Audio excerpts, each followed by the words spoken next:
NCERT न्यायालयामध्ये प्रलंबित आहे आणि त्याचाच आधार घेऊन मी वक्तव्य केलं होतं. पण तरी आता त्यांना वाटते अवमान झाला. आता अवमान झाला असेल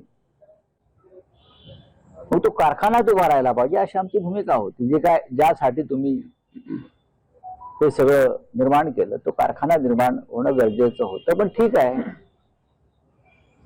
इतक्या लांब आम्हाला कारखाना यावं लागतं. त्यांचा उद्देश तोच असतो की वेळ जावा, एक एक दिवस प्रवास करावा. पण स्वतः अद्वै हिरेच ज्याने हे प्रकरण निर्माण केलं तेच त्यांच्या पक्षात गेले. ठीक आहे, डायरेक्ट नसतील पण भाजपमध्ये गेले. आता तो खटला ते लढतील. स्वतः जे भाजपमध्ये गेलेले आहेत सत्तेत, आता तो खटला त्याने लढावा सत्तेच्या माध्यमातून. आणि आम्ही ठरवलं की आम्ही या खटल्यातून बाहेर पडावं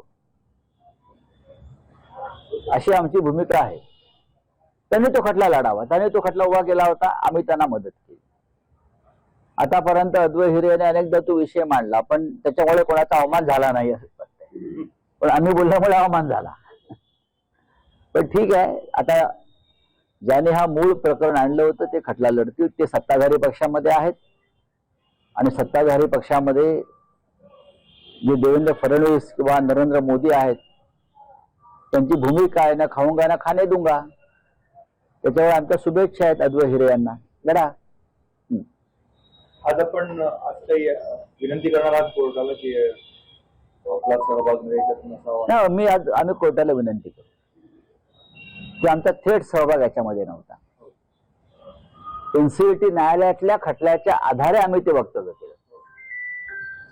खटला ऑलरेडी सुरू आहे. ज्याने तो खटला दाखल केला ते आता सत्ताधारी पक्षामध्ये आहे. सगळे पुरावे त्यांच्याकडे आहेत. नक्की आम्ही कोर्टाला विनंती करू की मूळ जे फिर्यादी होते ते सत्ताधारी पक्षात गेले, त्याला खटला आता ते चालवतील. आम्ही कशाला आता मध्ये याच्यामध्ये आम्ही कोर्टाला विनंती करू. आज अंबादास दानवेंची सिक्युरिटी कमी केलेली आहे. कमी केल्यामुळे आहे सिक्युरिटीचा फार सोर्स कोणी धरू नये. सिक्युरिटीचा या देशामध्ये फक्त भारतीय जनता पक्षाच्या लोकांना धोका आहे आणि संघाच्या लोकांना धोका आहे. त्याच्यामुळे त्यांना Z+, डबल Z+, कमांडोज, बरं का, NSG कमांडो किंवा शिंदेचे लोक जे फुटून घेऊन फोडून देतात त्यांना सिक्युरिटी. बाकी इतर पक्षातले जे प्रमुख लोक आहेत ते निर्भय आहेत. आमच्या आसपास याची कोणाची हिंमत नाही. मी या मताचा आहे. त्याच्यामुळे सिक्युरिटी काढली काय ठेवली काय त्याचा फार भाव कोणी आम्ही करू नये.